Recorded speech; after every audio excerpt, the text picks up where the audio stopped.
Well, at least I can say for the most part they kept it entertaining.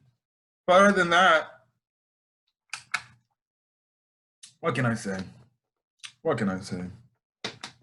Bro, man, you know, talk about opportunities to fucking waste.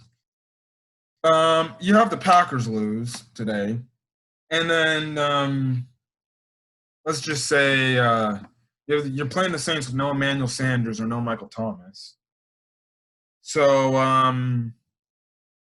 yeah, and then you still find some way to fucking lose. But hey, it's all right, guys. It's all right. Guess what? We're still 5-3, huh? How does that working out, Bear fans who keep saying, "Oh, we're 5-2"? Well, you're gonna go next week and say, "Well, we had a competitive game, but it still look on the bright side. We're 5-3, and we're playing Tennessee next week." Again, I'm done with the Bear fans that keep coming up and telling me, "Well, we see we're 5-3." If I hear that on any damn national airwaves or any airwaves to begin with, they're mistakenly fucking wrong. Your Bears lose to the Saints. What was the score? I don't even care. 26-23 in overtime. I'm shocked the Bears even found a way to even get it to overtime in the first place, because there was a part in the game I literally thought the game was over with after time and time again we literally imploded in the third quarter. That was arguably one of the worst third quarters of Bears football I have ever watched. Listen, I'm just going to say this. This was a team loss. This was a team loss by all matters of a team loss. Yeah, you can say, well, the defense still did it somewhat of its bargain by only allowing 23 points. I'm sorry. I'm just going to be honest. If you're telling me before today the Saints would be playing the Bears would be playing a Saints offense that has no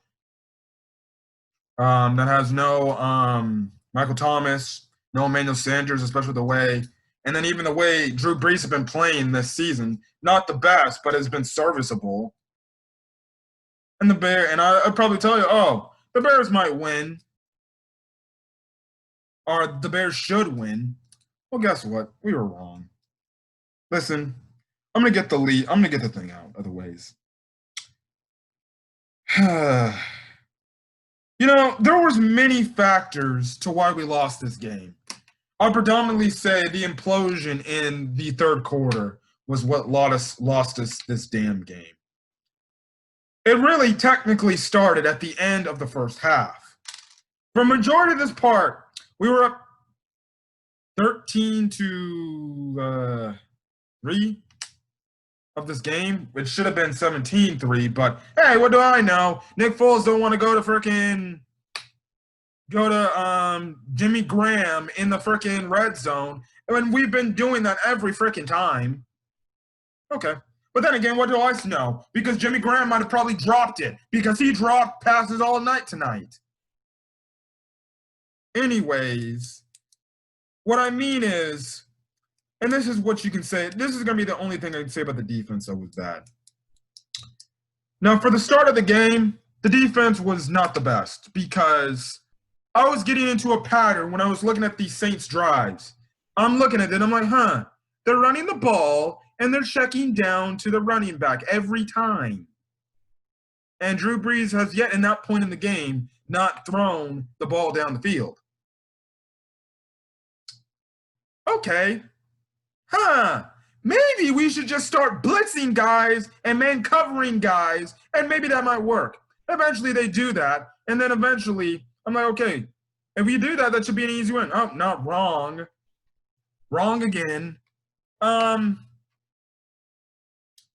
just gotta say this. The drive where the Saints scored to get a touchdown to end the half off was, I think, what done it in for the Bears. Because things after that moment did not get any better.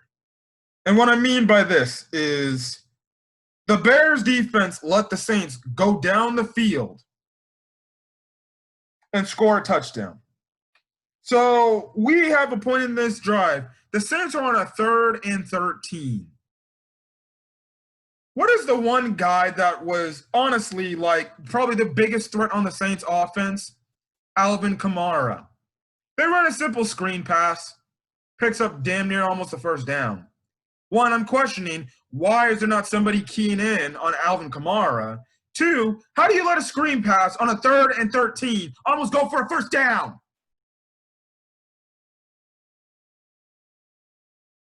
Now, people are going to blame the fact that Matt Nagy called the timeout at that point. No, idiots. Matt Nagy was being aggressive. He was hoping, and he knew, knowing how his defense was playing, he's like, my defense should be able to get the stuff on a 3rd and 13. Look into the facts, guys. It was 3rd and 13. There was a very low percentage chance that the Saints would actually convert on that at that point in the game because their offense was literally not moving the ball whatsoever. So you cannot blame Nagy for calling a timeout. You can blame Nagy for the stupid play calling. He definitely play called really stupid in the second half. But, you know, for the majority of the part, I thought it was fine because I'm like, okay, he's going to call a timeout, hoping the defense gets a stop, get the ball back, and maybe get an extra field goal / maybe touchdown to go into the half with some great momentum. But that don't work. So, and then guess what? It's 4th down. They end up picking up the 4th down on, like, I believe a pitch play, which, ninjas, how do you not stop a pitch play? But last week, when we do it against the Rams, they can stop us easily. Fun fact, actually noted, the Rams lost really badly to the damn Miami Dolphins, which infuriates me even more that the Bears cannot beat the LA Rams. The Dolphins made Jared Goff look like a joke. The Bears made him actually look competent. Anyways, enough for that rant. I hate it when we play another team, they lose. But then guess what? Another team freaking makes them anemic and terrible. That's what the Dolphins did to the LA Rams. Like I said the LA Rams are the overrated team. Overrated. If things are working for them, then they're a good team. But if you got them and you make Jared Goff be overrated, can't do nothing. Anyways, going back to the analysis. So you got a bogus holding calling freaking Kyle Fuller. Again, that was probably the only bogus call the refs ever gave us in this game. Shockingly, this game, we didn't have BS refs. The refs were actually somewhat decently fair to us in this game. So that happens. And then, what did I say? Okay, they're in the red zone. At least make them settle for a damn field goal to make it 13-6. It would be making a touchdown, 1-score game. Boy, was I wrong. Because guess what? Let them go down the field and score a damn touchdown. Now, one, I'm going to say this. I always say, hell, if I was a coach, whether I coach high school football, college football, or even the NFL, if I somehow made it to the NFL, I would tell my team, it don't matter what down and distance it is. I don't care how much time is left on a clock, respectively to a half or a freaking game. Play aggressive for the full 60 minutes. The Bears defense failed to do that. Chuck Pagano's little play calling failed to do that. They played that stupid soft cover, that soft deep, that soft deep zone coverage. What happens? They got themselves burned. And then for some reason, Jalen Johnson has fallen asleep on defense. Apparently, he's thinking, we can just give up whatever we want. So I've been very high on Jalen Johnson. I would like to play a scene on him. But so far, that was arguably his worst play in the NFL. Jesus. I know you're playing soft coverage, but if you're going to leave a receiver like Jared Cook literally 5-6 yards away from you and just let him easily make a touchdown like that, you deserve to let a touchdown be scored on you at the end of the half. I don't know what was going on in Jalen Johnson's head or what he was doing at that direct moment, but that was terrible defense. If I was a coach on the Bears sideline, I would have put him over the side and said, dude, what are you doing? at least hold them to a field goal. Don't give them a touchdown. I don't know what Jalen Johnson was doing on that drive. That was very stupid and very idiotic by him. Do not ever do that. And that's why I say it don't matter if it's the end of the game or an end of a half. Play aggressive for the full 60 minutes. Because if the Bears played aggressive football like they were playing the first, the first 20 minutes of the damn game, or the first 19 minutes of the game, guess what? You'll win. But then you let the stupid Saints go down the field and easily drive on a touchdown. So that was bad on the Bears defense. And that's why some people questioning, like, is this defense even elite? They're going to let guys like that score easy touchdowns. Another part where I saw, which could have also been the thing where it's like, well, maybe they didn't score the touchdown here. We might have not been into overtime. We might have actually came back and maybe won the game in regulation. It was the drive when they let Taysom Hill score the touchdown. It's bad enough you let Taysom Hill score a touchdown. It's bad enough that the Bears defense let Taysom Hill do much of anything in this game. All they did every time he came into the game was really just do that stupid Taysom Hill draw play. Again, I'm asking, where was the all blitz on that? But wait, we barely blitz. So I'm starting to think we might need a new defensive coordinator, more aggressive one. Jesus, I'd rather take risks with the aggression if I know I'm going to get to the quarterback than I'm not. Anyways. You let Taysom Hill get a touchdown, and not just any touchdown, a receiving touchdown. That is unacceptable. You do not let a converted quarterback, running back, or whatever position he plays, score a dang receiving touchdown. Taysom Hill! Taysom Hill! I never want to see that again. Jesus. What's next? I see Ryan Tannehill scoring a touchdown when he receives a touchdown from somebody. Please do that, because if that happens, I'm done. This defense did enough of it to win the game because the offense couldn't fail. Offense failed to do the job. Well, we'll get into the offense real soon. But at the end of the day, those two of those drives, you take those two away drives out and turn those points into 3. Guess what? The Bears win the game. There we go. Let's move on to the offense. First half offense, second half offense. First half offense was damn shit good for the majority of that freaking second half. To be honest, it was pretty decent. They were up tempo. They moved the ball. I was like, oh, we can really do this. And then that one drive, which is, I don't care what anybody says, I guarantee you that's going to be the best drive of this season for the Chicago Bears. That was the offense. This was the offense that we expect to see, but we never do see. Darnell Mooney catches a deep pass from Nick Foles, finally. And next thing you know, we get a deep pass touchdown to Allen Robinson. 2 plays, touchdown. Just as easy as that. More of that, please, and thank you. More of that. And for once, the O-line in the first half actually blocked worth a damn. They actually freaking Jesus. They actually put some passion and some effort into blocking. And then the second half happened. So, yeah, the Bears give up the touchdown to the end of the half. And this has been one thing. Usually, it's been this. Bad offense turns into bad defense. But this time it switches around because it did this. Turned from bad defense to bad offense. First possession of the freaking second half. One, I forgot what we did on the first play, but then the second play. Apparently, there was a miscommunication going on. For some reason, Ryan Nall is lining up outside. And then you see, obviously, in the play, like, not only he doesn't know what the hell he's doing, but Nick Foles doesn't know what he's doing. And it's like, it comes to a point where you even have Charles Leno be like, hey, bro, the freaking play clock.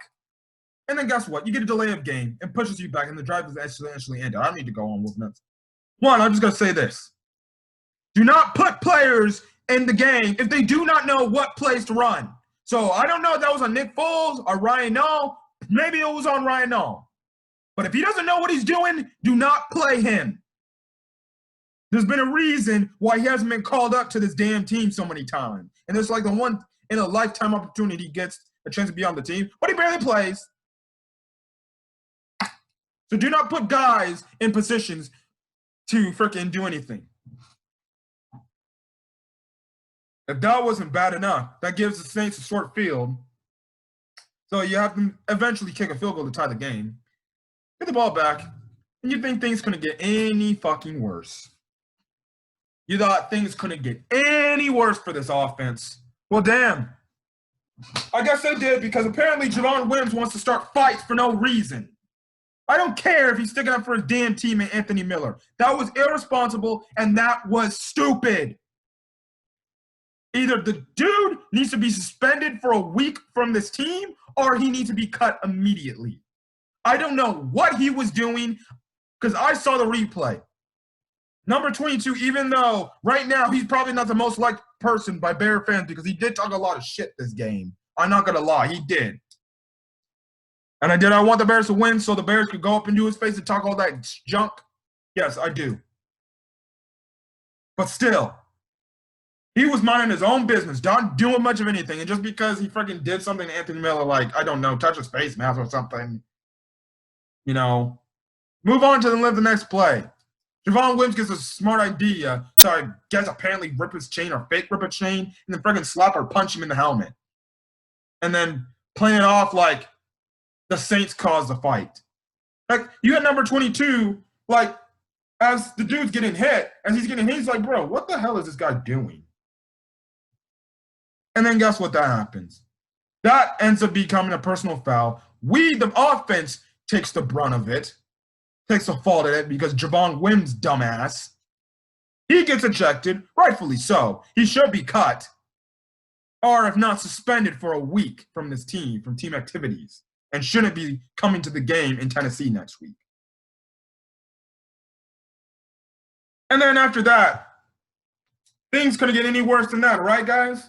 Oh, wait, Nick Foles throws a pick, which results into a Saints touchdown. And by that time, I'm like, well, shit, that's just game then, huh? That's just game. And then everything else freaking happens. And then the Bears offense somehow reawakens and freaking, well, damn, gets a touchdown to freaking make this a game. And then they get the stop. And then they go down the field. Probably not the most executed, well-output drive. And I was clamoring for the Bears to go for the win instead of settle for the field goal. But what did the Bears do? They settled for the field goal. And again, credit to Cairo Santos. He is proving me wrong. And now, if he misses a kick, I'll be shocked. Cairo Santos, I said it last week and I'll say it again. I'm sorry, Eddie Pinheiro. We may love you, Eddie Pinheiro, but Eddie Pinheiro has officially lost his job. And I don't think the Bears will be bringing him back next year. Because what's the point in having Eddie Pinheiro when Cairo Santos literally comes in and takes your job from right up under you? Again, it's like I said, maybe you should not be hurting yourself, Eddie Pinheiro. And maybe guys like Cairo Santos won't have the opportunity and see the opportunity and take the job. Look, Cairo Santos is going out there and doing his job. Like, I'm sorry, Eddie Pinheiro can be pissed, all sorts of things. The only thing Eddie Pinheiro can hope for is he misses freaking, kicks going forward. But if Cairo Santos is hitting kicks in the wing to tie games up at the end of regulation, dog, I think we found our kicker. I think we found our kicker. Again, to Cairo Santos, I got to say this. Right now, he's probably alongside Darnell Mooney, but more than him, he might definitely be the Bears' MVP of this game. The kicker is going to be the MVP of the game. The kicker. I was going to say, Cairo Santos, that dude's balling. He's hitting things down the middle. And when the first field goal and Sean Payton iced him, I was like, oh, please don't give me Cody Parkey vibes. Please don't give me Cody Parkey vibes. And then He makes the second kick right down the middle in the wind.